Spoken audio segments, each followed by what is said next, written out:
No está enough.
Yes, good afternoon, everyone. Welcome and thank you for joining us ahead of the scheduled time.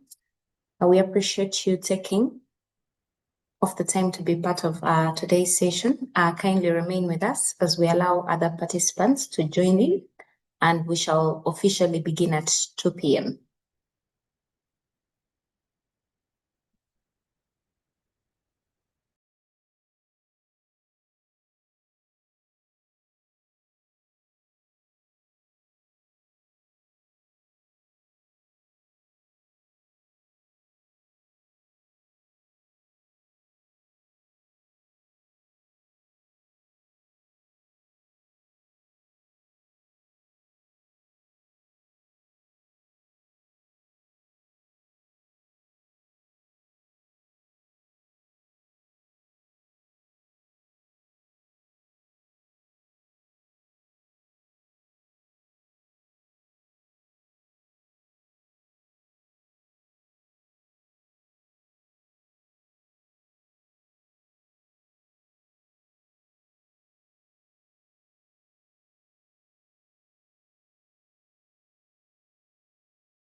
Hey, good afternoon, members.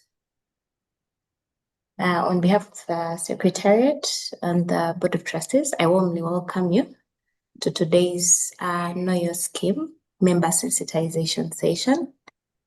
Thank you for taking the time off your very busy schedules to join us.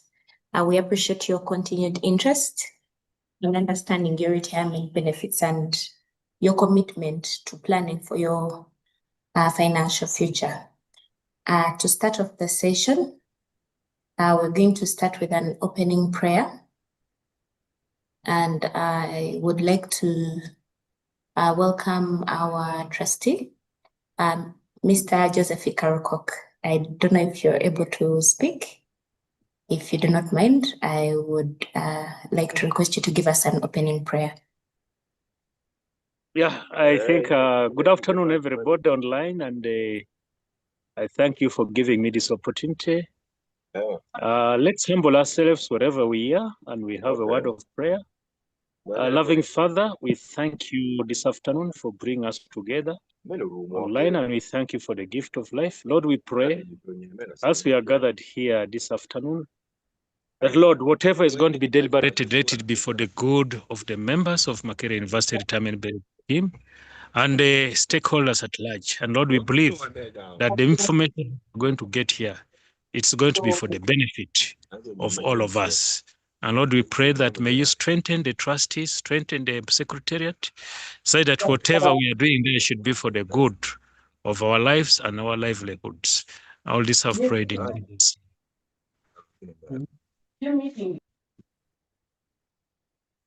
I have prayed. Amen. Amen. Amen. Thank you very much, Mr. Ikarokok. Please allow me to kindly mute your microphones. Okay, thank you. So today's session is part of our continuous member education program. We've already had member sensitization sessions on different topics to include health, to include financial investment tools, different tools, to include what you can eat, to include the social capital, how basically you plan for your retirement. And as MABS members are at the center of our services, and we believe that it's important to engage them in all these topics. But also, most importantly, it's good and it's important for them to understand how the scheme operates, what the scheme offers, and basically how benefits are managed, and the important role of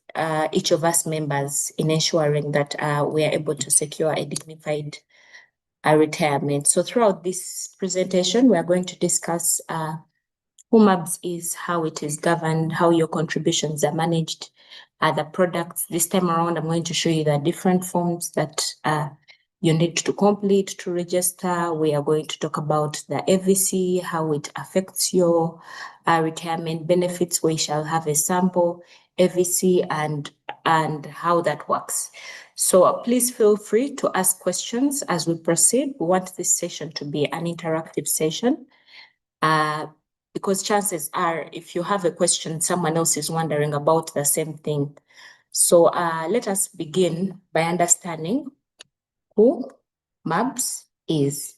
And if you want to just if you want to say something during the session, you can chat, you can post something in the chat and we shall be able to pick it up. Okay. So before discussing the details of the scheme, let us first look MABS from a broader perspective. Makerere University Retirement Benefit Scheme is commonly known as MABS, and it's a scheme established specifically for the employees of Makerere University. So it is licensed and regulated by the Uganda Retirement Benefits Regulatory Authority. I think you've had many of us talking about UBRA. So that's the regulator for the particular sector under which MABS operates. So this means that everything that MABS does is guided by the retirement benefits sector laws and regulations of Uganda. Being licensed is important because it assures members that the scheme operates under strict governance standards, transparency requirements, and even regular regulatory oversight.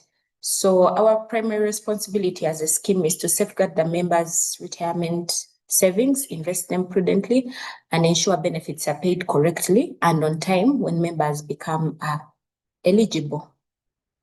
Just to go through that, just like every other organization, there has to be like a clear direction. And so at MABS, we believe that our vision is to be a center of excellence, transforming members' lives for a fulfilling retirement journey.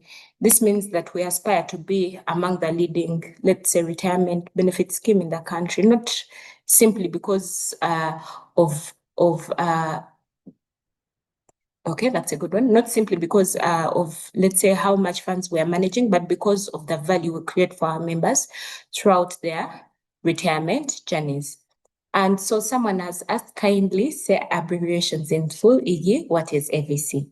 And we are going to come to that. That's a good one to note. Thank you, Dr. Mayanja, for noting that. So and then our mission is to safeguard members' social security funds for a dignified retirement. And the key word here is safeguarding. Every decision made by the board, every investment made, every service we provide is centered on protecting the members' retirement savings. So we are guided by that mission and also the different core values that we are seeing there.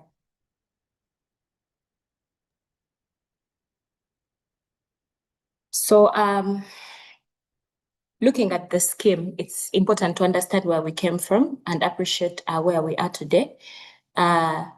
Retirement benefits at Makerere University did not begin with MABS. Over the years, the university operated several arrangements and from way back from 1996, the university operated the DAP scheme, commonly the DAP scheme through the National Insurance Corporation. And then the university also operated the in-house retirement benefit scheme. And these are members who are serving in Makerere. By 1st April 2009, they had served for more than 10 years. So these funds should be reflected on your statement for those members that actually qualify for in-house. This should be reflected on your statement for the financial year 2025-2026. It should be labeled as transfers in.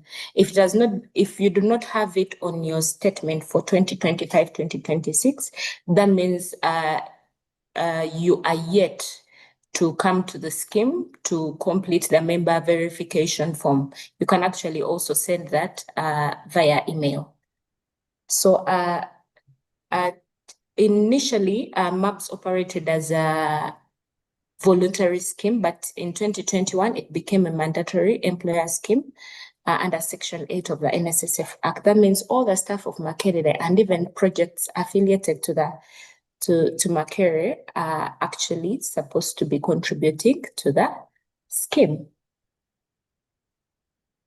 Okay. Having looked at our history, it's good to understand how the scheme is governed. MABS operates through a governance structure that promotes accountability, transparency, and very strong oversight. At the top is the Board of Trustees, who are legally responsible for the management of the scheme. And these are supported by the Secretariat, which manages the day-to-day operations of the scheme. And so our current trustees. There I have shown the current trustees. We have our representatives from the different associations of the university to ensure that there is a comprehensive representation. So we have two trustees under MOASA, that is Dr. Chizito and Dr. Dr. Michael Chizito, who is the current chairperson of the Board of Trustees, and then Dr. Elizabeth, who is also a trustee under MOASA. And then MOASA, that is Makerere University Academic Staff Association. And then we have MASA, who is the Makerere University Administrative Staff Association. And there we have our Secretary Board of Trustees, that is CPA, Francesca Angeda Mojima. And then under Norway, we have Mr. Joseph Ikarokok, our trustee, who gave us the opening prayer. And then we also have an independent trustee, that is CPA Edna Isimba Rugumayo, along with trustees representing the University Council, that is Mr. George Bamugemereire and Dr. Deus Kamunyu Muhwezi. We can see that there is an overall representation of the trustees. So their responsibilities to act in the best interests of all members, not in the interests of the groups that nominated them, but the best interests of all the members. And so the board provides strategic direction, approves major policies, and oversees investments and ensures that the scheme complies with the law. And to strengthen governance further, the board is supported by independent experts. These are co-opted members that have expertise in how to run the scheme in aspects regarding benefits administration. So here we have our CPA David Senoga, who is the chairperson, audit committee. We also have Dr. Saul Hannington Subuga, who is a member of the audit committee, but he has also been, he also served on the very first board of trustees of the scheme at the time the scheme started, way back in 2010, July. And then we also have the investment advisor, Mr. Alan Norman Wetabe.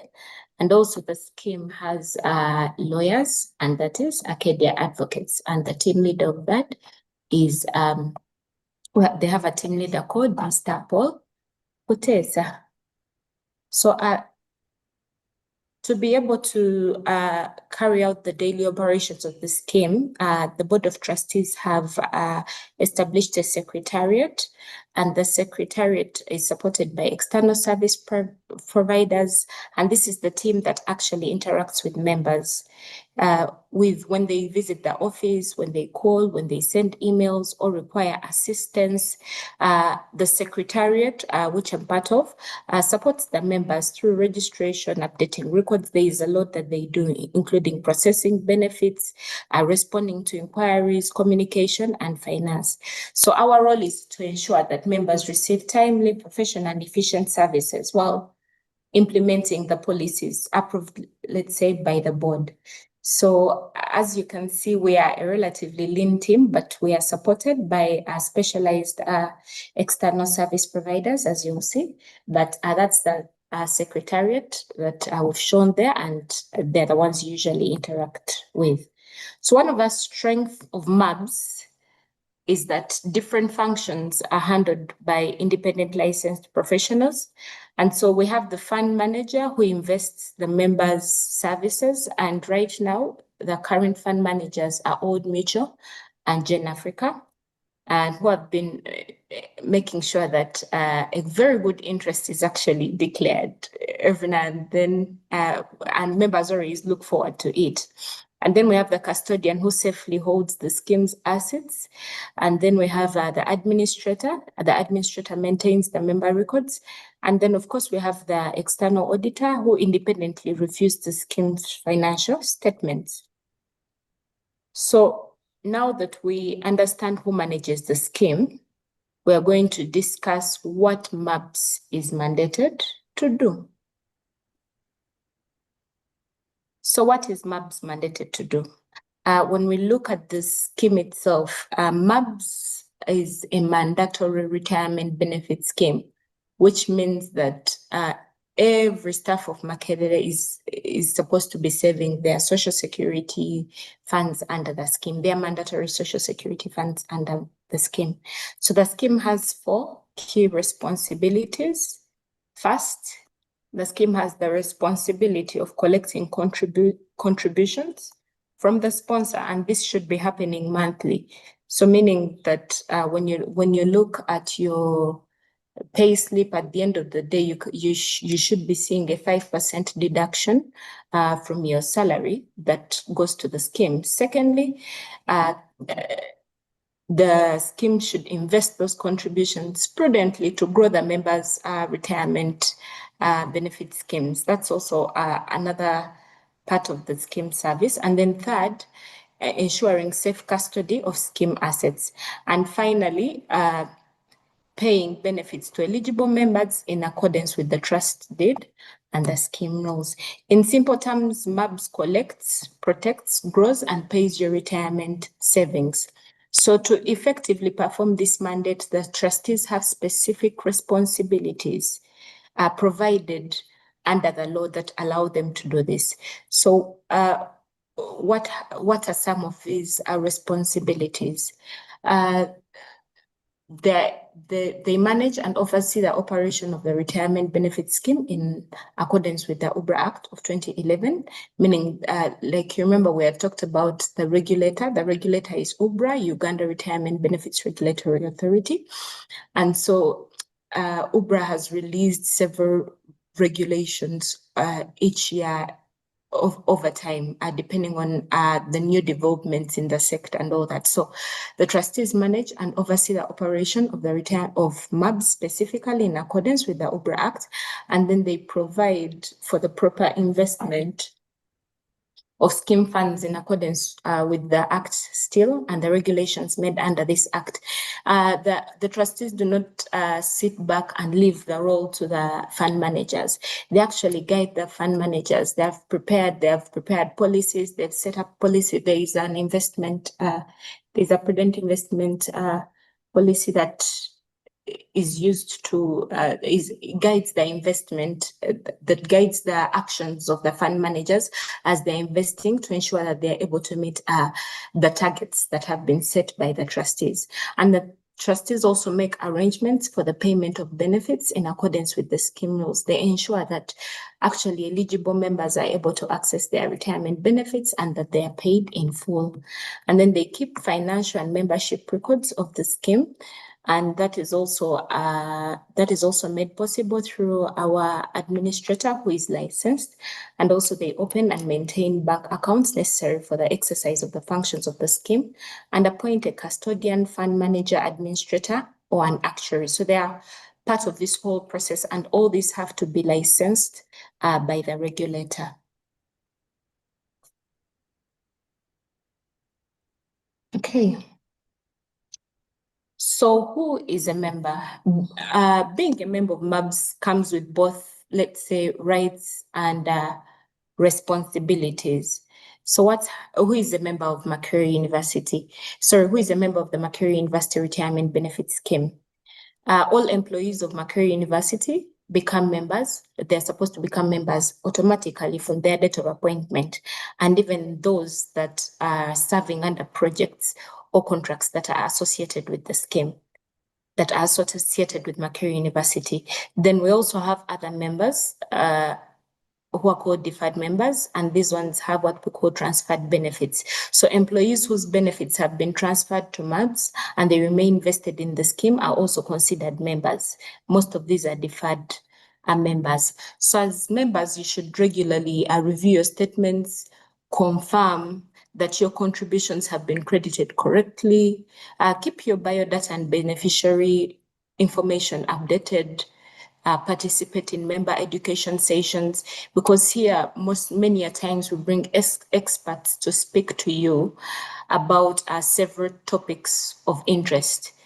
And then also consider enhancing your retirement savings through, we call them additional voluntary contributions. Dr. Manager, you are interested in additional voluntary contributions, and we are going to explain those in details. What can you do and what is their impact on your savings? So basically, retirement planning is a shared responsibility.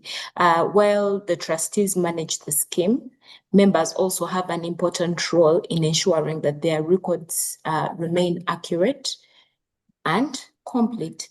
So now let's take a quick look at how our membership has grown just over the years. So we have there a 5-year review. of what the membership looks like. So this graph demonstrates the steady growth of the scheme over the past 5 years in terms of membership. MABS, right now as we speak, as of 30th June 2025, MABS had over 8,500 members with more than 3,300 active members. So this continued growth reflects the confidence in the scheme and also means that we are managing retirement savings for an increasing number of members of Makerere University. So looking at the membership statistics, as at 31st March 2026, we had 3,474 active members. Then we had 4,293 deferred members and 7,767 in total. And so deferred members, we mean that we still have contributions of these members, but members have yet to claim these funds from the scheme. So to fully benefit from the scheme, every member must ensure that their records are complete and up to date. This includes your contact details, your next of kin, your beneficiaries, your national identification information. Whenever your personal information changes, for example, your phone number, that means that the scheme does not have a current point of correspondence with you. So if your phone number changes, just make sure to update the same with the scheme. If your beneficiaries change, it would be good to go in the portal and actually update your beneficiaries. So we encourage you to notify MABS promptly because accurate records help us to serve you better and ensure that the benefits are paid correctly when they become due. One of the simplest but most important things you can do after today's session is to confirm that your beneficiary information is up to date, or to confirm that your date of birth is actually correct. Or in case you've not been receiving messages, just check with the scheme. It could be because you changed the number, but it's not automatic for the scheme to pick up the new number.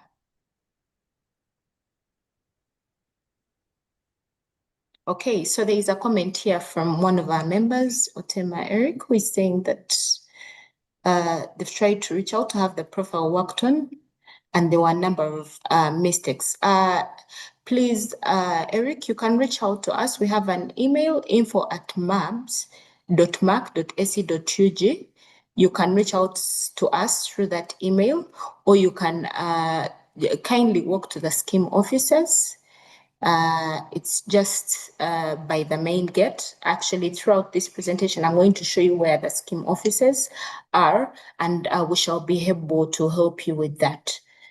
Another question is on, if I retire before 60, do I receive all my savings as a lump sum?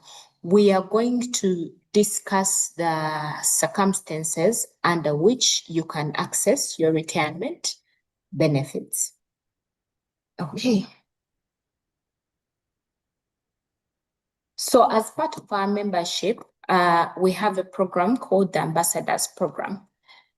And the Ambassadors Program was started in 2018, February, and the ambassadors are volunteers of university staff who advocate for and promote the scheme's values, the mission and products at the departmental level. As you have seen, the secretariat team is quite lean, so we actually do relate and do have a lot of support from the ambassadors who have done an amazing job to ensure that members understand the scheme services and what it has to offer and all that. And so they've been able to guide most of our members regarding registration. They've been able to contact them and encourage them to attend the member sensitization sessions. And also our ambassadors have been able to support members throughout the benefits application processes. They've been able to encourage others to join and actively participate in MABS affairs. So right now as we speak, the last cohort of ambassadors has just concluded the training. And so the current number of ambassadors stands at 226 ambassadors. Okay. So as a scheme, we have different services that we offer and products, and one of them is the additional voluntary contributions, which we're going to talk about in detail. We have the MABS annuity plan, which we're going to talk about under benefits application. We have the self-service pension portal and app, which members can use for to review and follow up on their statements. And then we're going to talk about all the circumstances for benefits payment, and also the member sensitization program and what it has to offer, and the current scheme investments. Those are just some of the products. So to be able to fulfill the mandate of collecting contributions, there has to be a sponsor. So who is the sponsor? That's our employer, that's Makerere University. And so the sponsor pays and procures payment to the scheme, all the contributions payable, and some is made payable under the trust deed and scheme rules. That means for you, our dear members, your employer, for projects, they're paid for projects that are associated with Makerere University. It's good to follow up with your project peers to ensure that your payments and your contributions are made on time. For contract staff that are associated directly with colleges and are being paid directly under colleges and departments, it is important to follow up with your accountants and administrators at the colleges. But then for the staff on the main payroll, it's important to ensure that each and every day you receive a message that confirms that, okay, 5% of this amount of money has been paid to the scheme and 10% has been contributed by the employer. Okay.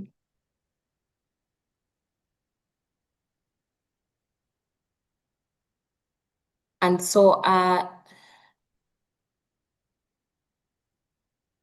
to promptly remit, another responsibility of the sponsor is that they're supposed to remit the contributions before the 15th day of the following month.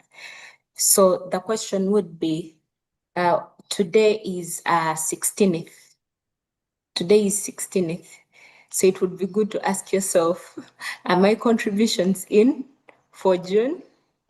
It would be good to always ask yourself such a question, because right now as we speak, members should have contributions at least up to May. I can confirm that all our statements are up to date up to May, and June should be credited, should be reflecting on your statement soon.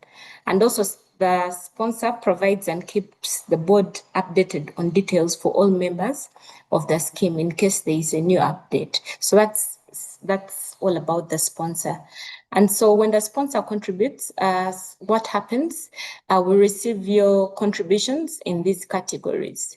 The employee contributes 5% from your gross salary, and then the employer adds 10%. However, we have other contributions. We have additional voluntary contributions where you can contribute beyond your mandatory contributions. And then we also allow for one-off special contributions. So this is why, let's say you have been saving with another scheme and you would like to transfer that money you've been saving with another registered scheme, and you would like to transfer that money to MABS.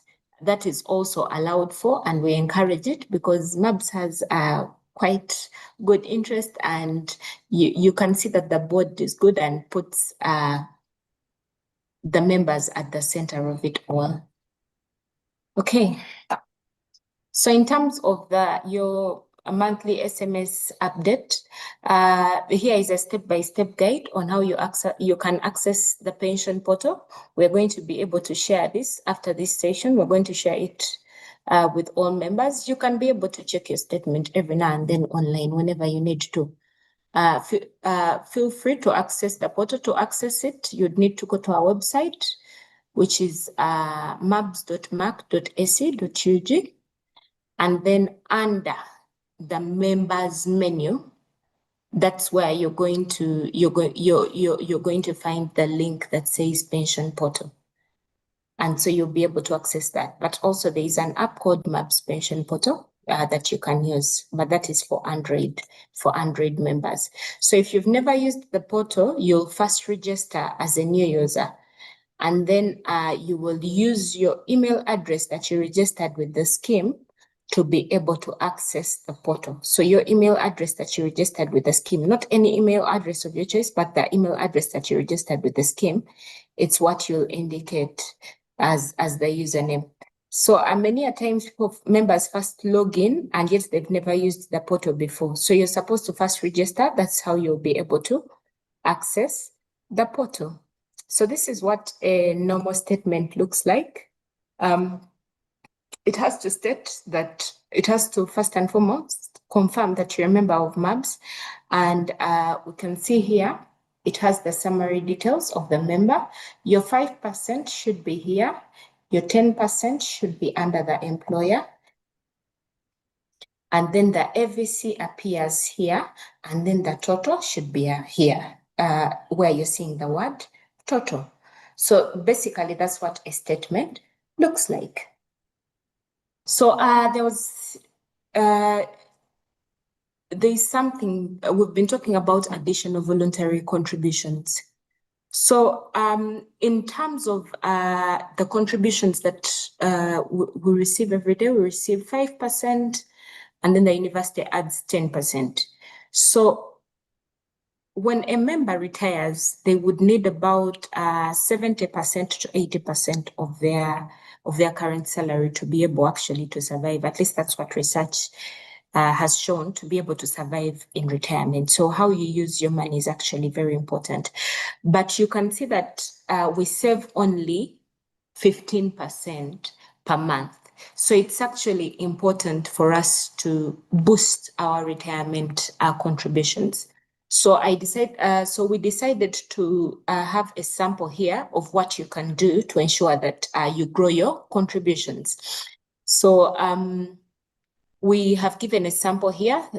There's a lady called Diana, a new employee at Makerere University. Her salary is 4 million per month, and she has decided to subscribe to a monthly additional voluntary contribution of 200,000 on top of her mandatory contribution that she receives every day. And the good thing is that for every sees, the scheme can receive as low as 50,000. So basically, you can be able to change the projection of your retirement benefits and see it grow. And so here is just a sample of what Diana's retirement savings projection would look like with and without an FVC. So let's say she has this opening balance, which is 0. Her gross monthly salary is this. Then the mandatory monthly contribution is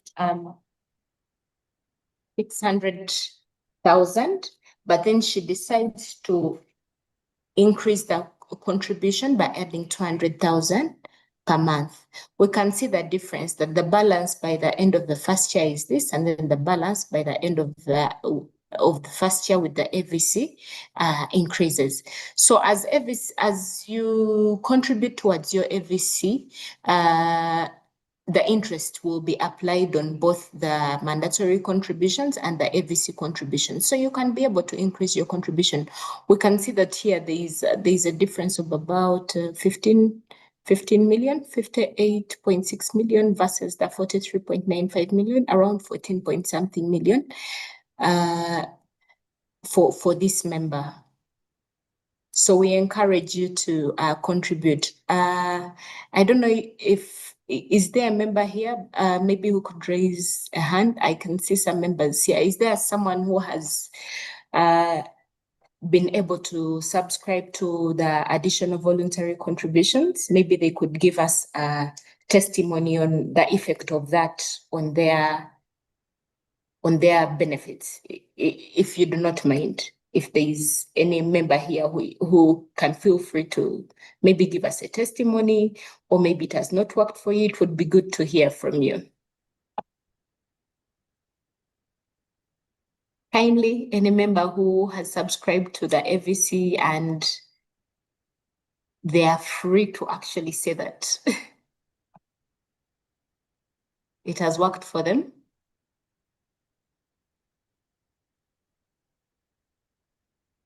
Maybe they are not comfortable saying. Yeah, that is very understandable. So maybe we can move on, but the AVC has done wonders for some of the members. And we hope that it does wonders for you. So there are several questions regarding circumstances for benefits payment that have been raised in the chat. And these are the circumstances for benefits payment. We shall take you through these circumstances and then we shall answer those questions in the chat. So under what circumstances do the trustees pay out benefits to members? Normal retirement is one of those. When a member reaches 60 years, they're eligible to access 100% of their retirement benefits. They can either access all or partially, especially if they are not yet ready to access it as a lump sum and they prefer that this money remains in the scheme until such a time when they are ready, they're allowed to do that. Then we also have early retirement. Benefits are paid out on early retirement as defined by the sponsor. Initially, it was between ages 55 and 59. So this is before retirement, but it's as and when a member has been retired by the sponsor. And then there is late retirement for a member who continued employment beyond the mandatory retirement age of 60. They can also access their retirement benefits. Usually, let's say a member has received a post-retirement contract, they continue to receive we continue to receive their contributions, and so they are free to access these benefits whenever a contract ends. But this person has retired, just to be specific, this person has retired and their contracts are 1 year, like maybe 1 year, 2 years, or 4 years, depending on their contracts. They are free to access their retirement benefits upon the end of these contracts. And then there is ill health, where a member has been retired by the sponsor on medical grounds. This member is also entitled to access their retirement benefits. We have the midterm access, where upon attainment of 45 years of age and after serving for at least 10 years with the scheme, not with the marketed, with the scheme. In this case, a member is eligible to access 12% of their accrued members, and this is a once in a lifetime. And also a member is free to transfer to another scheme. That's if they've changed jobs and they are no longer in the employment of Makerere University. They're allowed to transfer to another registered scheme in line with the trusted and scheme rules. And also there is medical access, where there is payment of medical treatment in accordance with the law and the benefits payment policy. So here we usually require a letter from the Uganda Medical Board at the Ministry of Health. That's one of the regulations that are in place, just to ensure that actually they recommend that a member can access these benefits, and it allows for up to 50% of these retirement benefits. Of course, there is some due diligence that happens in the background to ensure that the benefits are actually being accessed for the right reason. And then where a member dies during retirement, their beneficiaries are paid in accordance with the law and the benefits payment policy. And then on permanent migration from Uganda, let's say someone has gotten a job in Kenya, or they've gotten a job in UK and it's on permanent migration, they've fully moved there, they're eligible to access their retirement benefits. And then for the project and contract staff who resign, or their contract has been terminated, or their contract has ended, they may access their benefits if they are not on the main payroll and they do not secure another contract or employment for 2 consecutive years. So there is a period of 2 consecutive years. So there is a question here by one of our members. If I exit employment linked to Makerere and join employment that's saved under NSSF, how long does it take me to access my savings, and do my savings accrue any interest as I wait for that period? Yes, Shanita, I guess this would be in the event that you're a contract staff, it would take you'll be eligible to access 2 years if you've not secured another employment. That is for contract staff. However, you would also be eligible to, if it is permanent staff, they would be able to access on retirement. So I'm thinking Shanita should be a contract staff by virtue of how this question has been phrased. So you'd be eligible to access after 2 years. However, of course, like we've said, that a member is free to transfer to another scheme under which they are currently saving, but MABS has good interest. I would probably wait. However, you can also keep your savings in the scheme beyond these 2 years. So I think that would be the question. And yes, these savings will be accruing interest as long as they are in the scheme. If I'm no longer active in service, how long do I take to have money paid to me?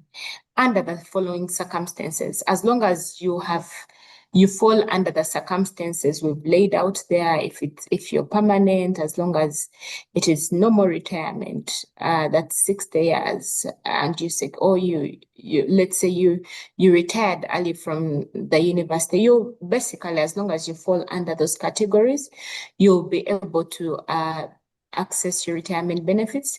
And after we have received, let's say, your benefits application form, you will be paid within 13 working days.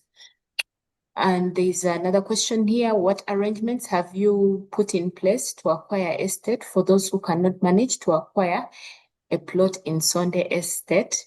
It proved expensive for some of us. That's a very good question that I'm going to table. Hopefully, I'll table it. I'll be able to escalate it to one of the trustees to answer that. Then thank you for the session. NSSF pays retirement benefits at 55. Is MABS considering the same? Some members get the benefits when still strong and enough to invest. So maybe one thing to be clear is that the retirement age for NSSF is 55 years and the retirement age for MABS is 60 years. So I hope that difference is clear, because the retirement age for Makerere University, the retirement age for Makerere University as an employer is 60 years, and that's the retirement age we go for. So it's not a matter of this scheme is paying at 55, then this one is paying at 60. It's the retirement age of that entity. So as MABS, we subscribe to Makerere University, who is the sponsor. So in this case, the retirement age is 60 years. If the retirement age was 55, then it would be, the access probably would be 55 years. But we go according to the age of the sponsor. Then if someone's contract ends and they exit and the contract is not renewed, do they have to demonstrate that they have gotten another job or scheme in order to get their benefits from MABS? Not really. You don't have to demonstrate that you've gotten another job or scheme in order to get your benefits from MABS. As long as you qualify under the circumstances we have put here, because these are circumstances provided for in the trust deed and scheme rules.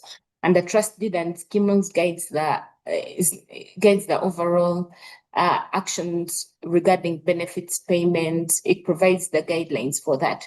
So as long as it falls within the trust deed and scheme rules, then you'll be able to submit the necessary paperwork that have nothing to do with your next job. they most probably have require forms that have shown that you have exited, as long as you're within the eligibility criteria. These are just forms that show that you have exited, and the bank forms, the bank confirmation letter, just to confirm the account details where you want to receive money. So it's not to show that you do not have to demonstrate that you've gotten another job. And what happens if a permanent staff resigns? Can the benefits be paid? That's a good question that we've gotten over and over again. So when a permanent staff resigns, in terms of resignation, the funds are kept in the scheme until such a time when they're eligible to access. So when are they eligible to access? They're eligible to access under normal retirement, that is 60 years. They're eligible to access under immigration. So that's what happens. They can also be able to transfer to another scheme. So probably if your aim is to access your retirement benefits, of course, we would not encourage this unless maybe a member is trying to retire early, because those are two different things. You could be trying to retire early. Let's say you've decided to retire and go do your own business. Then probably you would opt for early retirement and not opt for a resignation, if that is the aim, that you want to do your business using your retirement benefits. The option would be early retirement. But if you're permanent staff and you resign, you'll be able to access at the age of 60. Just to confirm, yes, you'll be able to access at the age of 60, unless the circumstances we've said, like let's say you're going to undergo immigration, then you'll be able to access your retirement benefits. That's when they can be paid to you. Okay. So in case I get another job elsewhere and I don't want to transfer my contributions, is it allowed to have two different schemes, and do I still get interest in MABs? Yes, definitely. Especially if you've resigned and you're permanent staff and we're holding on to your retirement benefits, they're being saved in the scheme. They're getting good interest. And by the time you come back, you'll be shocked at how much it has. We've had members that have worked here, and a couple of years ago, they left 1 digit, 2 digits. And right now, they come to the scheme and they look at their retirement benefits and they're in shock. Others receive regular information, regular updates whenever interest is declared on their contributions. And they just come specifically to the scheme to confirm that indeed the money is there that they're seeing, because they are impressed by the interest that has been declared. Okay, can a staff who resigns continue contributing to the scheme? That's a very interesting question. So if a staff has resigned, we continue keeping their retirement benefits, but can they continue contributing to the scheme if they're able to confirm and show that the contributions for which they want to put in the scheme are pensionable emoluments? What do I mean by pensionable emoluments? This is from a salary of the government, right? It could be that a staff has now joined Kyambogo University, and they were having their AVC that is already running. Those have been able to, if you can demonstrate that the source of these contributions are pensionable emoluments, that they're from a salary from the government, then you can be able to continue contributing to the scheme.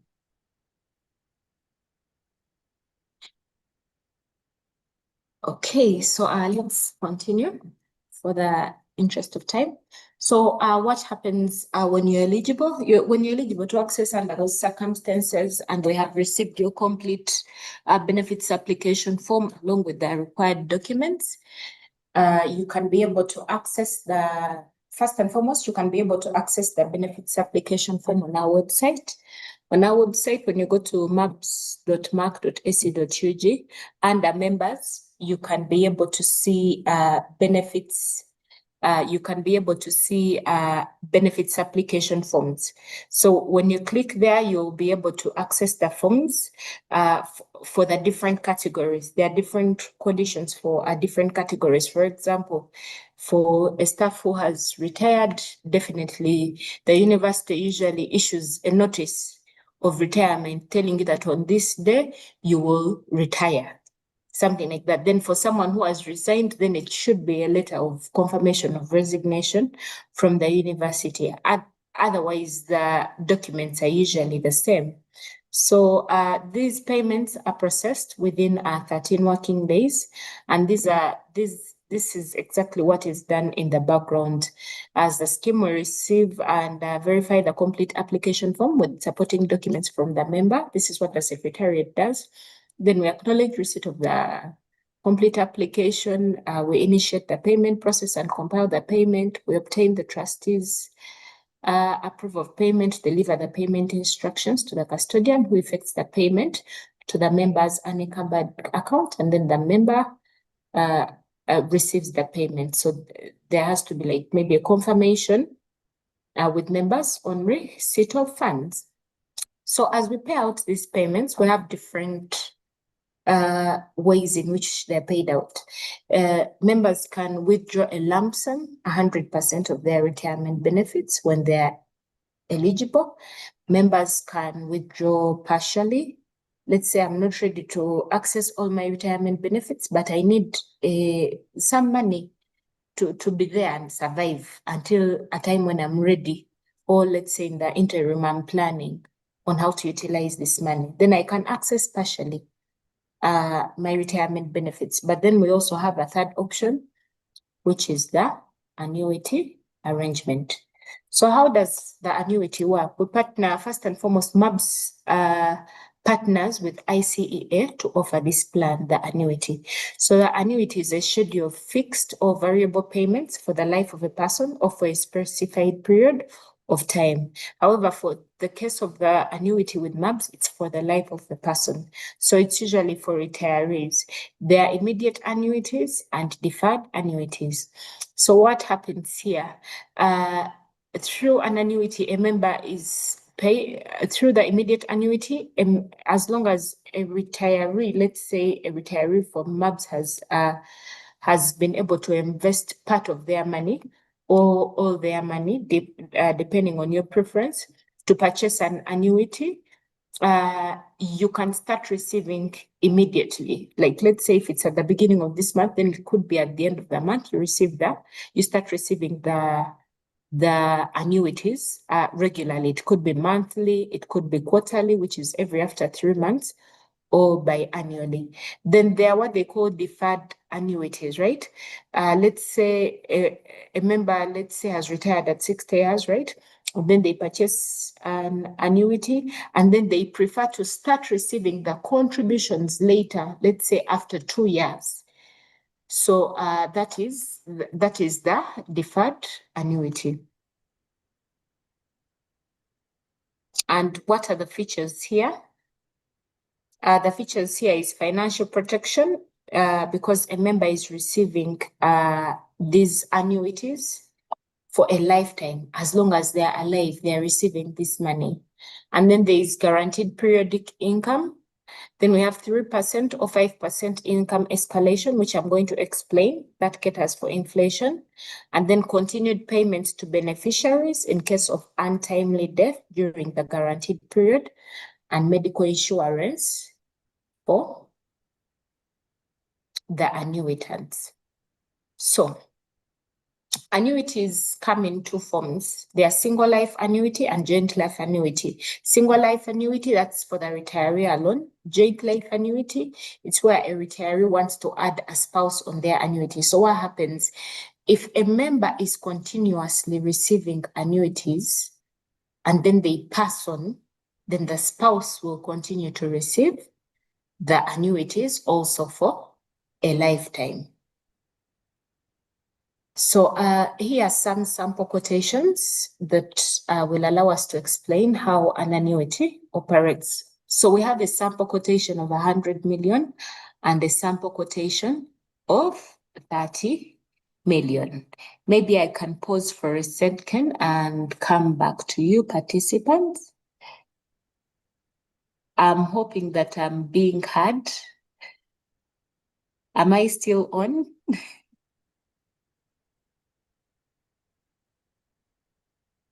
Okay, yes, someone has confirmed that we are still on. Okay.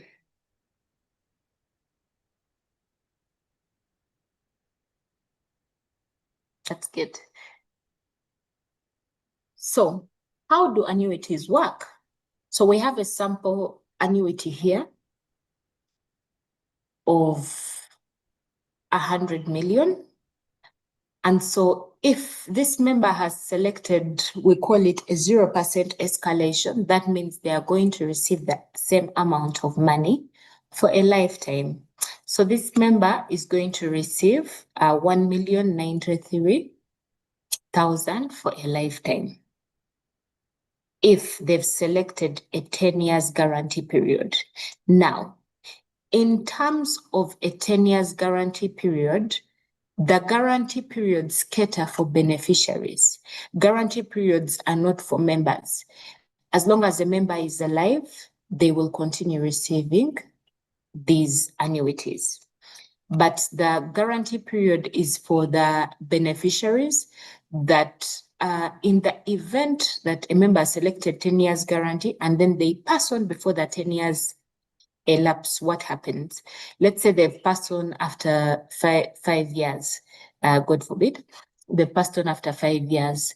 What they would have received in 10 years minus what they have already received in the 5 years, the remaining balance is what is paid to the beneficiaries. So we can see here that the question would be, do I want more for myself, which is 10 years guarantee period, or do I want more for my beneficiaries, which is the 20 years guarantee period? We can see that here the shorter period, the shorter the period, the more the money, the longer the period, the less the annuities, the regular annuities that come into your account. So it would be a question that the annuitant should be asking themselves before they sign up. Do I want more for myself, or do I want more for my beneficiaries? So maybe some of you could be saying at this point that I've raised those children and now they can take care of themselves. So I should probably consider myself and consider my retirement because I'm not working at that point. Then also the other question is the escalation. For escalation, this person starts at a less amount of money. Let's say they start at 901,000 for the first year. The following year, it is increased by 3%. The following year, it's increased by 3%. This person of 3% will eventually surpass the person of 0% escalation. And you might not see it under the 10 years guarantee period, but you can clearly see it under the 20 years guarantee period, because for it it's a longer time. So this person will eventually surpass this annuitant who has selected a 0% escalation. So the important question to ask yourself here would be, do I want more now, or do I want more in the future? So those are just some of the things you can ask yourself. And of course, it comes with let's say for a member who has invested 100 million, it comes with a medical insurance for 2 years. Before the 2 years, a member can decide that I can reduce my annuities by, let's say, because an annuity, a medical insurance at ICA, who is our current partner, is about 900,000. So if you divide that by 12, it's about 75,000. So a member can decide to reduce their monthly annuity by around 75,000, and they're also able to cater for a lifetime of medical insurance. So this is a good plan to have alongside other plans that you have, at least this one, in the event that you have other investment tools that you're having, this one will assure you, or for this one, you'll be assured that you'll be receiving money for a lifetime. But we've also been able to sign up some members. We've been able to get an annuity for some members who don't have as much as 100 million. We've had some members investing as little as 30 million, 20 million, and they've also been catered for. So they've this is how much they get monthly. Then there are those who have decided to go for the 3% escalation. And at the end of the day, it has actually worked for them. Okay. So allow me to just answer a few questions. We're almost done and we close the session. There was a question here on Ivory Estate Sonde. Sorry. Okay. No, there's another question here by Etty. It's on retirement. Is early retirement recognized before 55 years of age? We've had members that have secured early retirement before 55 years of age. So maybe that's a good question for the sponsor, but we've indeed paid out to some members who have secured early retirement before then. But that's a very good question for human resource. Maybe you could confirm that. And then I request for guidance on how to check on our retirement benefits before 2009. Just to confirm, the scheme was operationalized on 1st July 2010. So the detailed records of the contributions for 2010 up to date are in place. However, for contributions or retirement benefits before that, those are regarded as recoveries. So as some of these recoveries were being sent to the scheme, they come in schedules. So they don't, you can check your statement between the financial years of 2016, 2017, 2017, 2018, and 2018, 2019, those 3 financial years. When you check your statement, you'll be able to see those contributions for before 2009. Those are some of the funds that were recovered by the scheme under the post-consolidated judgment. So you might not have the breakdown, but at least the lump sum was paid in those 3 installments.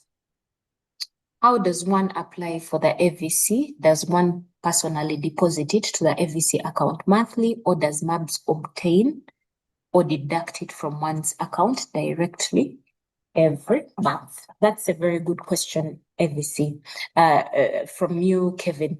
So to apply for an FVC, you can reach out to the scheme directly. However, on our website, which I'll say again, mabs.mac.ac.ug. Under the members menu, there's a menu that has contributions. There's a sub-menu that has contributions. Under the sub-menu for contributions, you'll be able to access what they call the FVC consent form. You'll be able to complete that form and send it to our email address. We shall receive the same, and definitely we shall advise you on how to go ahead, but that form itself has the clear instructions on what you're supposed to submit. It's just a photocopy of your national ID, a copy of your payslip. You're also supposed to confirm the bank account from which the standing instruction will be gotten. So so for an FVC, you have to issue a standing instruction for which you send contributions to the MABS account, MABS collection account. And so all that information will be provided by our team. Our communication channels are clearly written on the website, so you can be able to send that to our email as info@mabs.mac.ac.ug, and then we shall definitely guide you throughout the whole entire process, and then we can start receiving your additional voluntary contributions. Okay.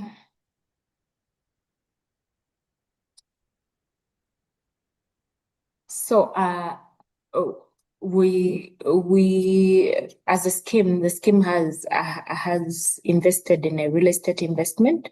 Right now, as we speak, this could be a clear idea of what it looks like. It has grown. Members have been able to. Some members have been able to buy plots. Some other clients have bought plots, and there are a lot of developments happening at the estate. Most of the residential plots, actually all the residential plots have been sold out. However, we have commercial plots available for sale. It's a perfect location to establish or expand your business if you're interested in a commercial plot. It's one of the investments that the scheme has made that have been able to contribute towards the interest that towards the growth of the fund, and also the interest that is declared at the end of the financial year. So it comes with quite a number of amenities, electricity, there is water, there is a road network. As you can see, it's a very good estate. It's growing. There are ready freehold titles.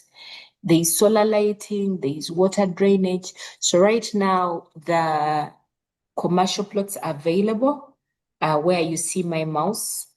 So it's along this whole line, the whole entire line. That's where commercial plots are, and they're available. They're 100 and most of them are about 110 million.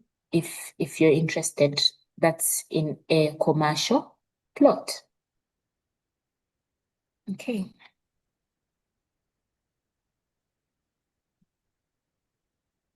So that's mostly about the scheme, the services and the products that the scheme offers. We thought it good to just give you, because we're having the annual general meeting coming up, so it would be good to understand what the mid-financial year looks like. By 31st December, which was the mid-financial year, we had 508.8 billion in terms of net assets. The scheme was able to cross the half trillion mark. Please clap for yourself. Thank you for contributing to the scheme. You've done amazing. And you can see that the scheme is growing, and the net return on investments was 35.1 billion, and the contributions received at the time were 18 billion, and the benefits paid 13 billion. So what should we look forward to? The annual general meeting is coming up, and it is scheduled for Thursday, 29th October, a date that should be marked by you all. It will be a time where the trustees will present the financial and non-financial performance of the scheme.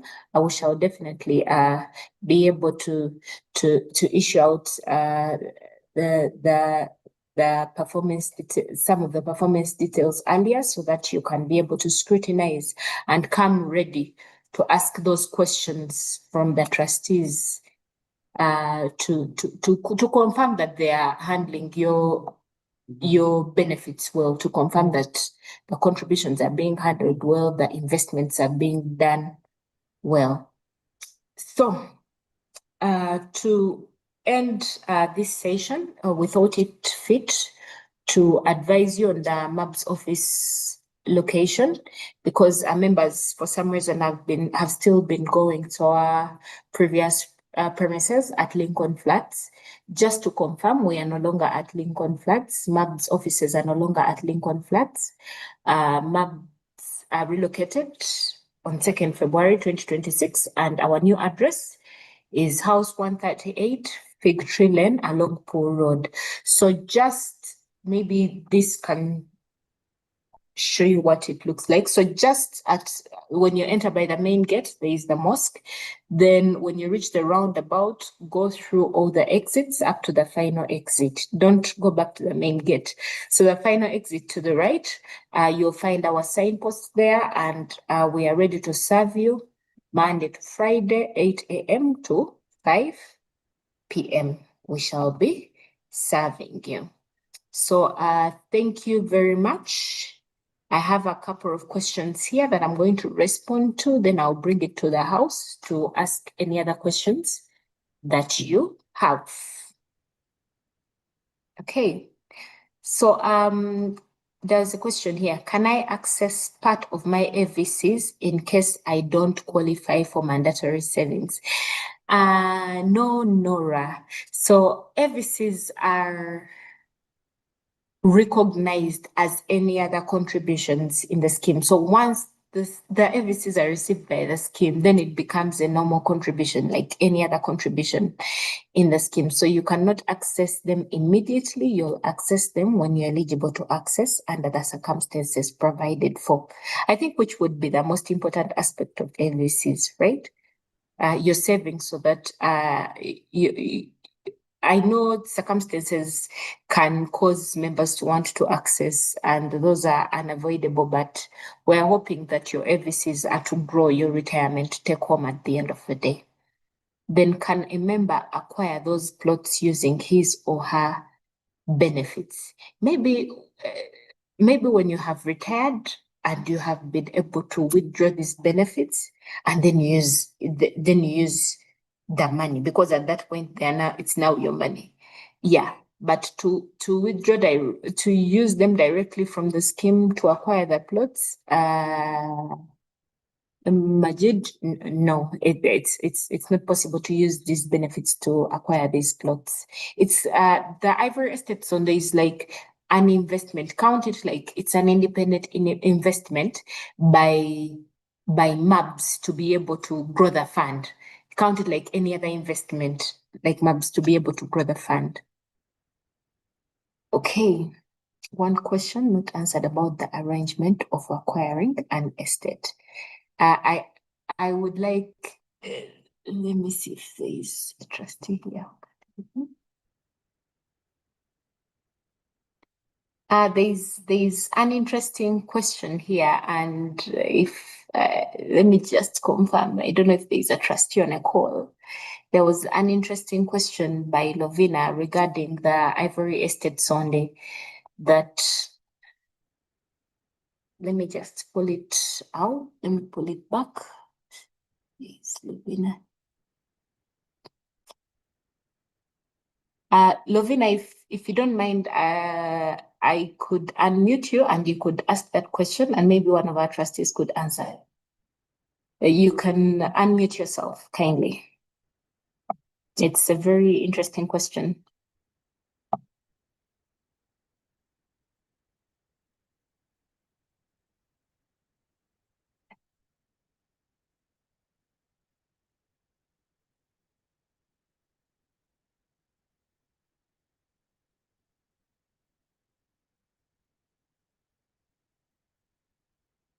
Okay. So Lovina had asked something about having a cheaper estate. Are the trustees planning to purchase an estate that can not really cheaper, but can be affordable to the members? That's a very good question, and please allow me to escalate it. We shall definitely provide you with the feedback regarding the same. Regarding the same. Okay. Then how do I create a new password for the portal if I have forgotten my username? Simple, register again, Diana. If you register again, you'll be able to set a new password, or you can press forgot password. Then it can be able to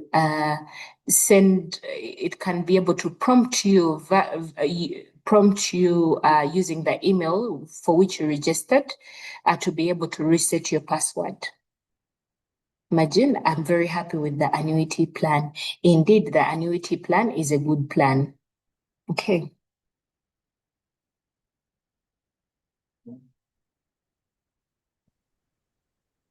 Okay. Rebecca? So, yes, please. I'd like to respond to Lovina. Yes, Michael. Yeah, so thank you very much, Lovina, for the question. And I'd as you saw in the presentation, the plots are still available, and as well, in as much as the residential plots are not available like they indicated, it doesn't mean that they have been totally like paid for, because we have an arrangement for paying in bits. So what does that mean? It means the project is not yet closed. So the idea is, once all the plots have been sold, the board will sit, of course, with the help of the fund managers and everything. We do an assessment, and after the assessment is done, then we can then see if we need to go into another area of sorts, maybe buy plots and also see if the rate will be lower. But again, given that we are a scheme that has to make a profit for the members, it sometimes affects the price being lower. So unlike, of course, but even SACCOs, much as that rates plots might be cheaper, but they still have a profit margin. And because for us, we've given also, a period, maybe you pay in a certain period, we have to cater for all that to make sure we have a return for the members. The members will claim you invested badly, and so it becomes hard to have plots at rates that will not bring returns to the members. And also, of course, if we compare with the other areas where we invest, I mean, the return has to be like the same or higher. So in order to at least make something for the members. So it's that kind of scenario. But for now, until we finish this project, closed it, do an assessment, and then see how we proceed. I hope that helps. I hope Lovina is satisfied with that. Thank you, Chairperson. That's our Chairperson, Board of Trustees, Dr. Michael Chizito. And there is another question here by Ethel Dreda. What is a commercial plot and how is it different from a residential plot? So residential plot, just from the name, it's for residential purposes, that it will be for, let's say, for your home, for your residential home. But for a commercial plot, it's for a business. It's for a business. It could be for a project. I hope I've answered that accurately. Then what are the requirements for processing one's savings, let's say, for a contract staff? Yes, Jacqueline, you can access our forms online on our website. Still under members, there's a menu under members called benefits, where there are benefits claim forms. So some of the necessary forms are an exit letter that confirms that, let's say, the contract ended or you resigned under a specific contract. It can be the national ID, a bank confirmation letter. So those are some, or a clearance letter from your department confirming that you worked with them, served with them, and exited. So those are some of the requirements needed for processing the retirement benefits. But you can access this under the members menu on our website. Okay. There's a comment here from Eric. We need to start thinking about the retirements, about how the retirement scheme can be used as security to develop staff's future stroke retirement investments. The scheme can work with private companies specialized in investment growth to work with members of staff on viable investments, walk through preparations, and the actual preparedness to invest money. That's actually a very good comment that we've noted, and the trustees have definitely taken note of that. Okay. Rebecca? Yes, please do comment. Yes, Yeah, please. I'd like to add to that from Eric. I just want to mention that we have sensitization sessions that happen quarterly. Yes, please. So that's one way we have actually, that's the way the scheme has handled that issue Eric has raised. So we Yeah. have the fund managers who come and share some of those things. So it's a wide range depending on what members ask for as they come to the scheme. They give comments, they ask, they send email. So we look through something that really comes out specifically. There was something to do with an estate. How do you share? That one was talked about. And then, of course, that issue of how you prepare for investments. They are telling people about, telling the members about what is available out there to invest. So these are things or efforts the scheme has been doing over the years. And I just encourage you to look out for those communications about the sensitization quarterly meetings. And yeah, you get more information in that regard. Thank you very much, Trustee Michael. And indeed, that is one of the major avenues we've used. And every now and then we receive testimonies from some of our members that, you know, I'm so glad I attended these sessions because they opened up my mindset to quite a number of opportunities, you know, in the scheme and all that.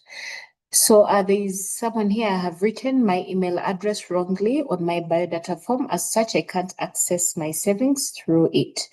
Like, how can you make it right? So we have an email address right there. I've been able to project it. You can correct your biodata form and reshare it, and we shall be able to correct your information accordingly. Then if I applied for the allowable 12%, how long would it take to be paid? Within 13 working days. We've spoken about it. It should be within 13 working days. Oh, sorry, Lovina, that your phone failed you. But your question, I'm hoping, was answered because it was actually greatly answered. Kindly confirm that you are able to see you are able to receive or listen to the answer. And what are the structure differences between residential and commercial plots, size and prices? Theodreda, that is information. You can send an email to the scheme. We shall be able to share that. But most of the plots we have are 50 by 100. That's in terms of the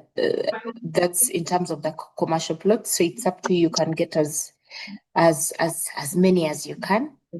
And for the prices, it's 110. It's 100. It ranges between 110 million, but that's for the commercial plot specifically. However, we also have the chairperson talked about something that caught my attention: the residential plots, because of the payment plan of the residential plots, where a client can pay 10% outright, and then the balance can be paid within a space of 2 years. There is a possibility that a residential plot could come back on the market, and that's for a 50 by 100. It's 64 million. But it's in a prime. It's in a very good area. It's really prime. I think you've been able to see the plots. It's a very good location. And it's a good prime residential plot that you can decide to consider. So in case some plots are back on the market, we shall definitely contact you on the same, but people tend to be interested in ensuring that they pay fully and stick to them. Okay, so can I bring 100 million from other sources and invest it in MABs? Joseph, that is a very good question. If those sources are pensionable emoluments, it could be, let's say it's from another retirement benefit scheme, a social security fund, from NSSF. So that those are funds that can be allowed in the scheme. However, if it's, let's say, from your personal business and all that, or from your personal savings that are outside the pensionable emoluments. Pensionable emoluments, I mean from a salary, let's say of the government, right? Those are the pensionable emoluments, yes. So in that case, the scheme will allow the money as a one-off special contribution. We spoke about the one-off special contribution, and we've had quite a number of members bring such funds to the scheme, and their accounts have really been able to get some good interest and grow really fast. Then how do my beneficiaries claim benefits in case I die before getting them? Firstly, update your beneficiaries in the portal. When you access the portal, we've said you can go to our website and the members,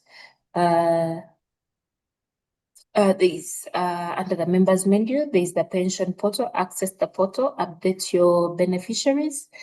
Then what happens is that as long as we've received a notification, usually members come to the scheme and beneficiaries come to the scheme, and we give them this list of requirements. Always have some documents on you, things like an appointment letter. There's a list of requirements on the website still under the member menu, where the death application forms, there's a list of requirements of what they should submit. So it's always good to ensure that maybe you've prepared your family. You can have a copy of your appointment letter somewhere, a copy of your national ID, of your Makerere University ID somewhere, so that at the end of the day, when it's time for them to claim their benefits, this will enable them be able to at least submit the necessary paperwork, and then go through we have a death benefits policy. We have a policy of benefits payment, and so definitely the policy guidelines will be followed by trustees when they're paying out these benefits. But the first thing you should do as a member, kindly update your beneficiaries.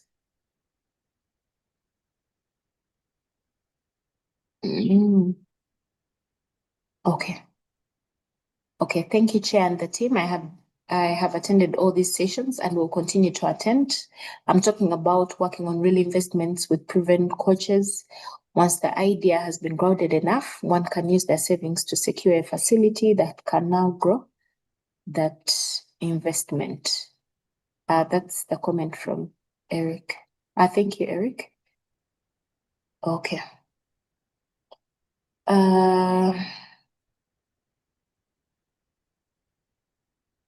Yes, I think that's it from the questions in the chat.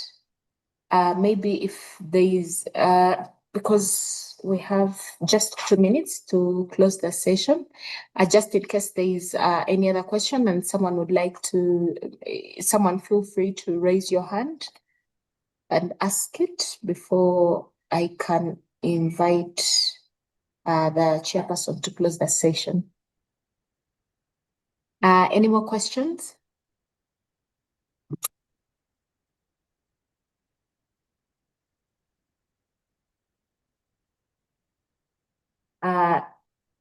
It seems there are no more questions. Thank you very much for attending this session.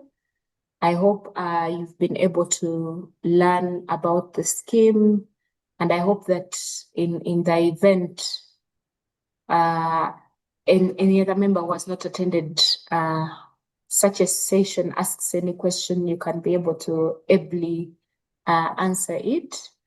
And now that we've come to the end of the session, I'd like to welcome the chairperson, Board of Trustees, to help close this session.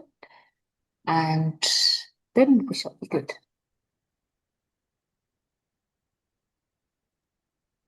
Right. Thank you very much, Rebecca. First for that presentation and updating the members about what is happening at the scheme, and of course what they are entitled to and how the scheme runs. I believe from the comments I read in the chat, you have done a very good job, and please continue to share this information. I think this is the second in the series of Know Your Scheme. And I believe this will go a long way in answering the so many questions that keep coming. I also want to thank you members for making the time. 100 people making the time, the whole 1 hour. You and a half, you have been, listening, asking questions, you've been being engaged. So I'm and listen to what actually belongs to you. That also helps us in our work as the trustees, because when you work with people are informed, then it makes work much better and easier. So my duty was actually to close this. So I'd like to and wish you a nice afternoon. Thank you. Thank you very much, Chair. Thank you very much, Chairperson. Thank you, Thank members. you very much, Chair, for closing the session. Thank you, Mabs. Bye-bye. Bye-bye.